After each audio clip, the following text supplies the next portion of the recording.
ही जी दिल्लीमध्ये AI summit आयोजित करण्यात आली होती, ती त्या दिशेने टाकलेलं एक अत्यंत आश्वासक अशा प्रकारचं पाऊल होतं. तुम्हाला जेव्हा एखाद्या क्षेत्रामध्ये पाय रोवायचे असतात, तेव्हा त्या क्षेत्रामध्ये तुम्हाला प्रचंड मोठ्या प्रमाणामध्ये गुंतवणूक करावी लागते. ही गुंतवणूक तुम्हाला पायाभूत सुविधा निर्माण करण्यासाठी करावी लागते. ही गुंतवणूक तुम्हाला तंत्रज्ञानासाठी आणि संशोधनासाठी करावी लागते. अमेरिकेतल्या कंपन्या एआयसाठी ट्रिलियन्स ऑफ डॉलर ओतताना दिसत आहेत. म्हणजे प्रचंड मोठ्या प्रमाणामध्ये खर्च करताना दिसत आहेत.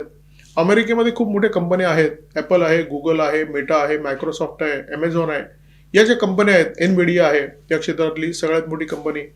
या कंपन्यांनी प्रचंड मोठी गुंतवणूक केलेली आहे. या कंपन्यांच्या सोबत अमेरिकी सरकार अत्यंत खंबीरपणे उभं असतं, त्यांच्या अडीनडीला उभं असतं. आणि या कंपन्या सुद्धा देशाआडी उभ्या असतात. म्हणजे पर्यायाने अमेरिकेमध्ये जे सत्ताधारी असतात त्यांच्याआडी उभ्या असतात. आणि ही अशी एक जोडगोळी बनलेली आहे की ज्यामुळे अमेरिका महासत्ता झालेली आहे. अमेरिकेने सगळ्या जगावर आपलं साम्राज्य प्रस्थापित केलेलं आहे.